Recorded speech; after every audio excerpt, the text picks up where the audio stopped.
We are approaching our next keynote, which will be presented by Jürg KESSELRING, and I would like to ask him to join me on the stage. Professor KESSELRING is the director of the Neurology and Neurorehabilitation Center in Valens, which is about 60 kilometers away from Davos. So you can see we are quite in a local setting. Nevertheless, Professor KESSELRING is the specialist for neurorehabilitation, not only in Switzerland, but with a high international reputation. And in addition, he is also a member of the International Red Cross and Red Crescent. He holds many awards.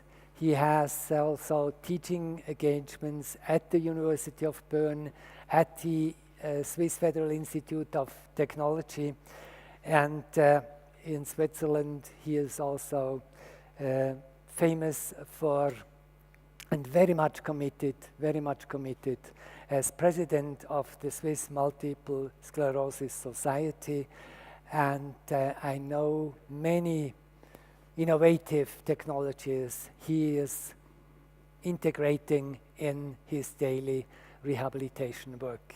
It's my particular pleasure to welcome Jürg KESSELRING on the stage. Thank you very much, Jürg. Thank you very much.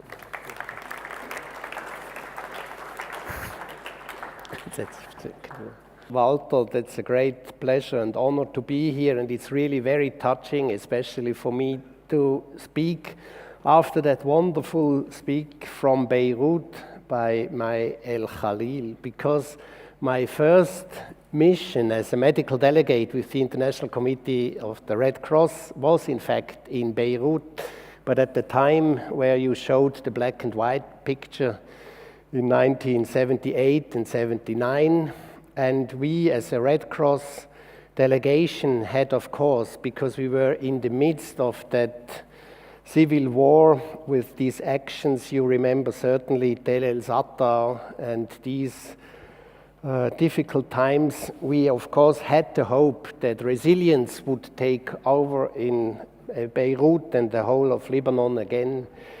And I was also touched to see that picture of a marathon, an ultra-marathon you organized from Damascus to Beirut, because that was also the trip I had to take as a young delegate, and not running, but by car. We went there several times and we saw the beauty of the country.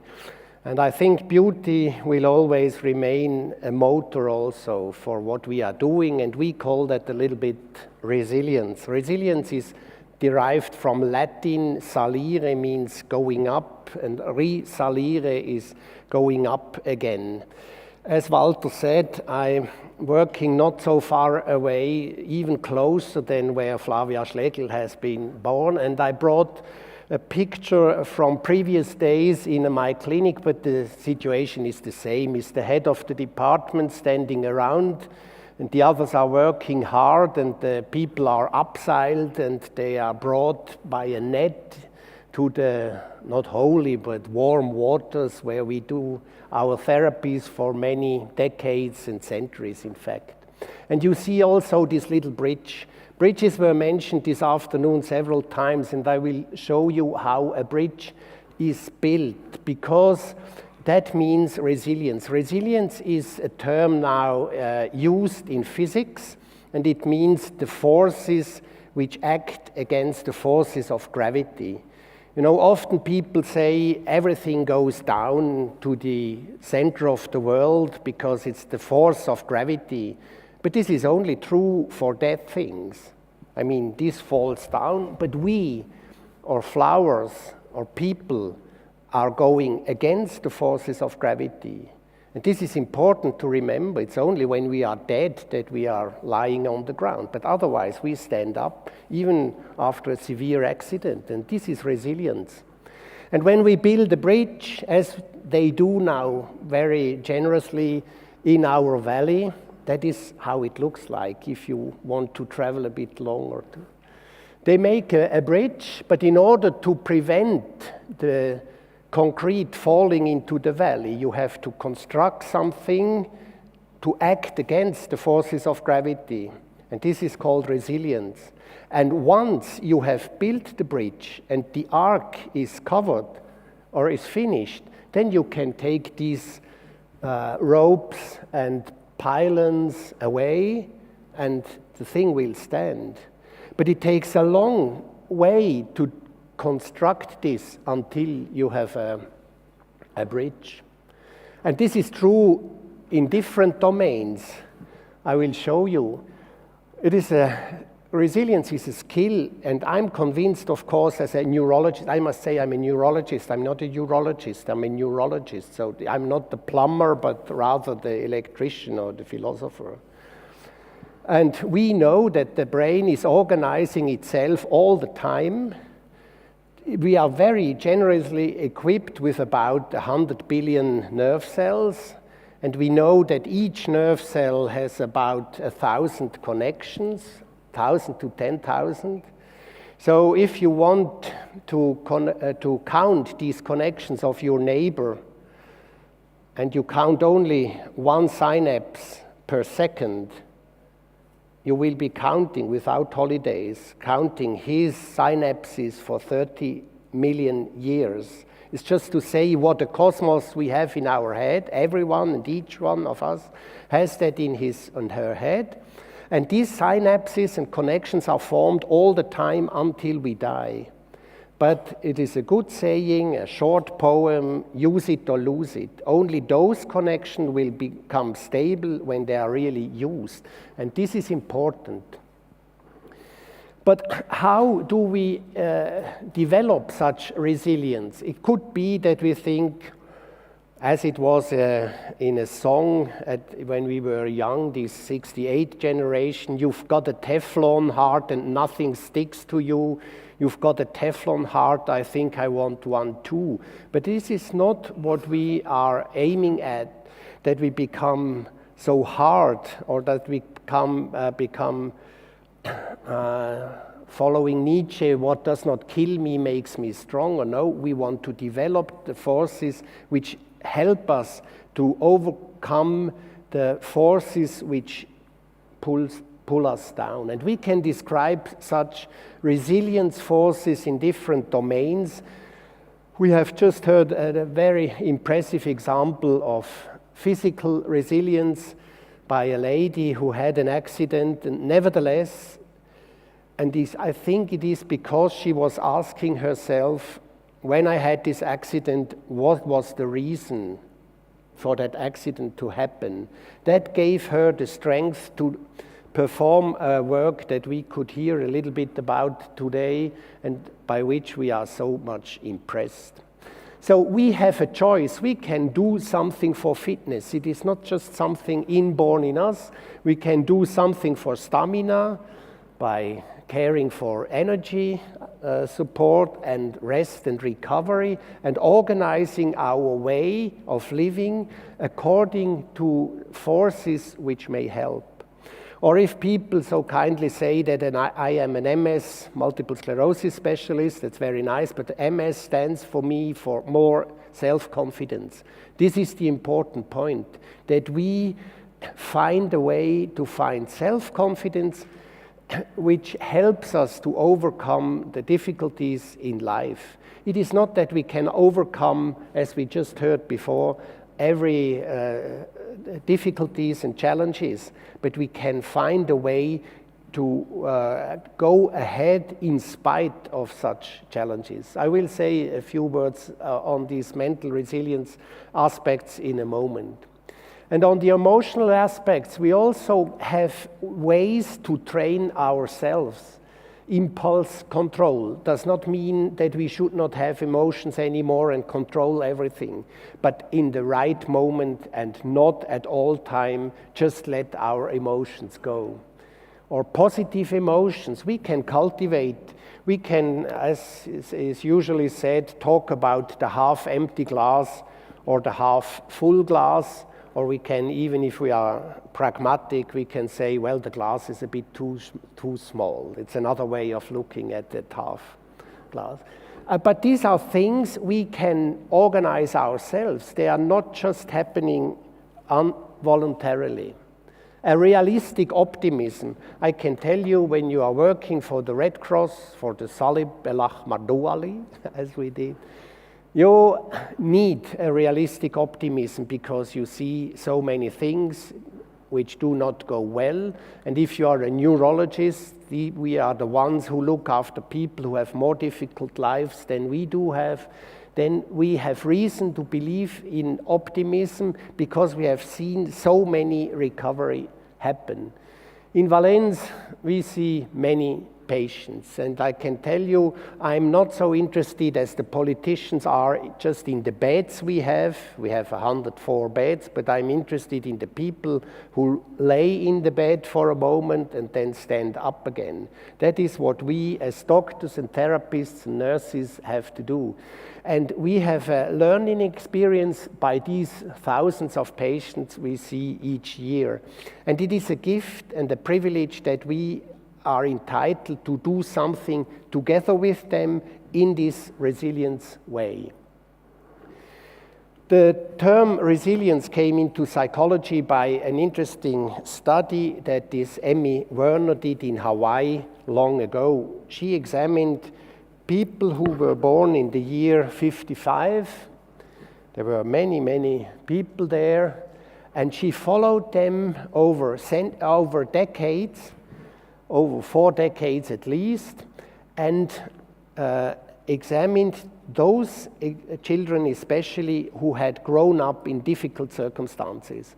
And she saw that even among those children who had been born in difficult families with an abusive father, with an alcoholic mother, no school teaching, etc., nevertheless, a quarter of them were able to live fulfilling lives over 40 years and more.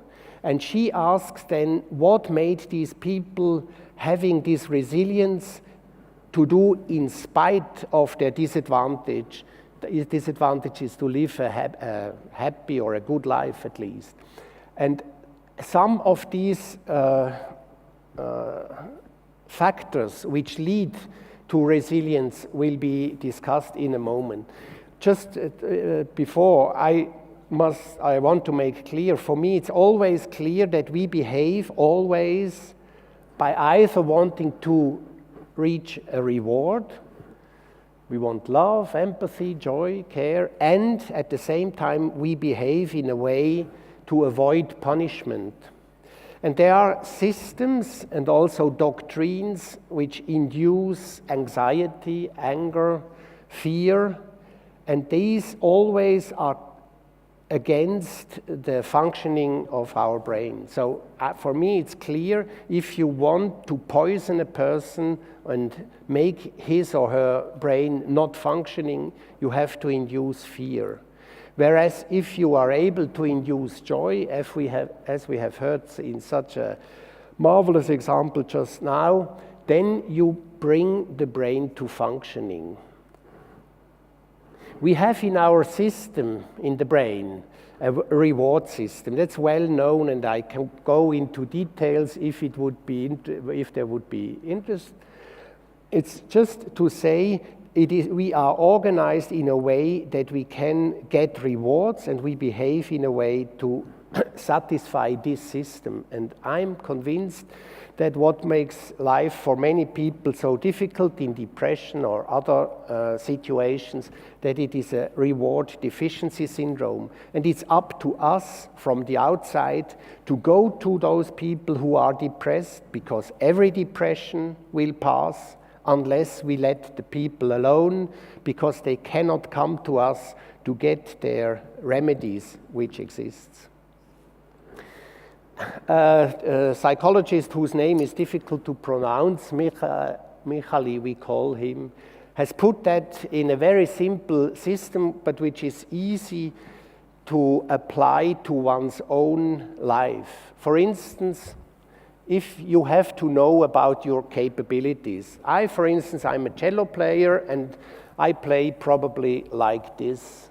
And if I'm only entitled to challenges to accompany only Christmas carols, then it's a bit boring. But on the other hand, with my capabilities of today, if I have to perform a Prokofiev sonata here in front of you, I will die of anxiety and I will be destroyed. But in between these extremes, there is a channel which he calls the flow channel. And we have to try to come into that flow channel by knowing our capabilities and following the challenges we face. And we know this is the point of resilience and rehabilitation. This flow channel grows up when we train our capabilities. We can do it again in these different domains that I mentioned just before. And in this flow channel, we feel just ourselves.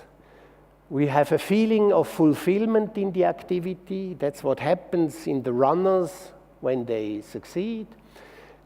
We have the feeling that wanting and thinking and doing correspond. That is what Walter mentioned, that from the vision we come to action. And when they fit together, we are in the flow channel. And then we have no feeling of time anymore. And we are really fulfilling our role, and we do it effortlessly. And it's important that we have not too high goals, otherwise we get frustrated, so we have to train, and this is what is meant in the neurological domain by recovery of function or development of function, and on the tissue level we believe it means that we are using these synapses which are produced all the time. There are factors which build resilience, provide care and support. We have to communicate. We cannot live on our own. We search for opportunities for meaningful participations. We, most important, need positive relationships and bonding, and from birth on and later on. And we have to set clear and consistent boundaries and teach life skills. There are protective factors for us, and this, again, social relationships we have to cultivate. Self-responsibility, acceptance, self-value, that is more self-confidence, recovery, and also have the opportunity to look back at successful events. In Japan, they have a very nice culture where they fill the cracks in a broken vessel by gold, because they say this vessel now has a history. It is probably a broken leg, but it is filled with gold because it tells a story, and we can adapt that to our lives as well. Now, it's not just that I should talk as a neurologist here, but also as a ICRC man, because that's where we are working. And the ICRC is not IDRC, but the International Committee of the Red Cross is an interesting organization because, in fact, it's an association by Swiss law, but we have a mandate by all states of this world. 194 states have signed the Geneva Conventions, and we have the mandate to be neutral, and neutral does not mean that we are working neither for those nor for the others, but we're working for both parties. We have experienced that since the history of ICRC started 153 years ago, and we always try to do it again. Say the example of the Middle East, Palestinians and Israeli at the same time, or what is very actual now in Syria, where we have to work for people supporting Assad and the rebels as well at the same time to a similar amount. That means neutrality and impartiality. And we have a mandate to work in situations of armed conflicts, and now it's added, and other situations of violence. And we have this international mandate, and to protect victims of conflict for life and dignity. These are our fundamental principles. And we are active worldwide, many sites in 80 countries. Here you see the bulk. And we have more than 15,000 employees and a large budget in Swiss francs. So if anyone has opportunity to contribute, ICRC will well be happy to receive contributions. And we are part of the Red Cross and Red Crescent movement. Oops. Also we are the ICRC, and then we have in each and every country almost a Red Cross Society, or in some countries called Red Crescent Society, and these national societies are bound together in the International Federation. This is what I wanted to say, that we do not only protect the lives of victims of war and internal violence, but also their dignity, which is not just the same. And we have the mandate also to be the guardians of international humanitarian law. This is more for our humanitarian diplomats than for us doctors. And we are recognizing the different societies. The goal of what we are doing is humanity. It's difficult to define what it is.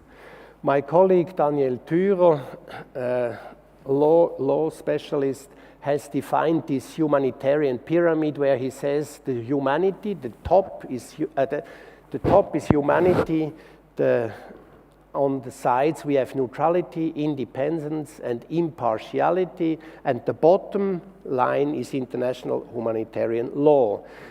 These we can define more or less, but humanity is difficult to define.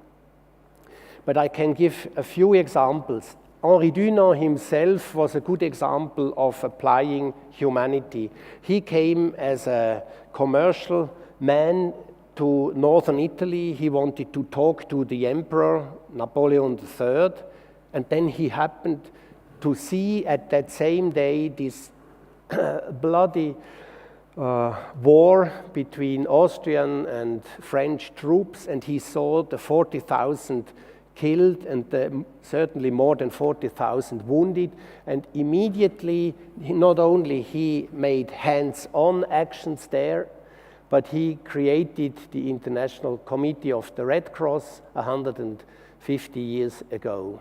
Another example is very touching for me, the colleague Marcel Junot, who was a doctor, a delegate with the ICRC on the day when Hiroshima happened, and he was there and sent this telegram, which I still treasure. Or another example, which I have described because I love his poetry and his prose so much, Anton Pavlovich Chekhov, the famous Russian writer. He decided at the age of 30, he wanted to go to eastern Siberia, to the island of Sakhalin, because he knew that the Tsarist regime had its detainees there, and he wanted to see the conditions and humanitarian treatment of these people who were his fellow citizens, and he went there and had an impact. He did not overcome all the cruelties of this regime, but he had an impact by just doing it. And the last example of humanity is our old Swiss 100-franc banknote. We had on that banknote until about 20 years ago the picture of the Good Samaritan. And for our Red Cross colleagues, they say, the older ones also, in the story of the Good Samaritan, all the Red Cross ideas are in a nutshell. Because there was a chap who was not killed but severely wounded on the way from Jerusalem to Jericho, And people passed by, a Levite and another one, and they didn't want to touch him, but they came a Samaritan and gave part of his mantle to him, brought him to an inn and said to the innkeeper, "You are looking after our fellow citizen now. I have to travel, but I'll come back and I will pay you." And this, in a nutshell, are all the Red Cross ideas which I find important. And it's good to see that Ban Ki-moon, who was mentioned earlier, on World Humanitarian Day last week, declared the 2016 theme, One Humanity. And that is what we want to strive for, be it as Red Cross people or be it as neurologists, because we know something of the basis of changes, which is our brain, and we know that the brain is an organ which is always reorganized according to the requirements of the environment. And we, as persons or people, can somehow handle our brain like an instrument. It is not that the brain is just doing spontaneously some electrical or chemical activity and we are the victim of. No, we can use it and we should use it, and we use it best if we do it together. That is my main message, and that is what I understand by resilience. We have, of course, techniques and practices in our Red Cross for DRR, as was mentioned several times, but it's not the place here to go into details. It's just to say that you can have confidence that we are trying to do as much as we can with the means we have in difficult situations, but we do not give up too quickly because, as we know, the running to peace is, as you say, a marathon. And as an old African saying goes, is if you want to run fast, you run on your own, but if you want to run far, you better go with others. And this togetherness is probably also good for us Swiss people who all the time we say miteinander. We say always together. Good evening miteinander, Prost miteinander, that is in our culture very strongly embedded. It is clear that it has to be cultivated more, and we will do that because we know only if we are together and active, working on the capabilities of our brain, we will be able to do a run in the future, and we want to do it for peace. Thank you.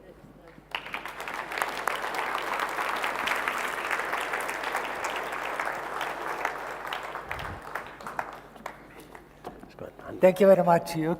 Great pleasure. Excellent lecture, providing an insight in resilience from, I would assume, from most of us, from a completely different perspective, from the neurological perspective.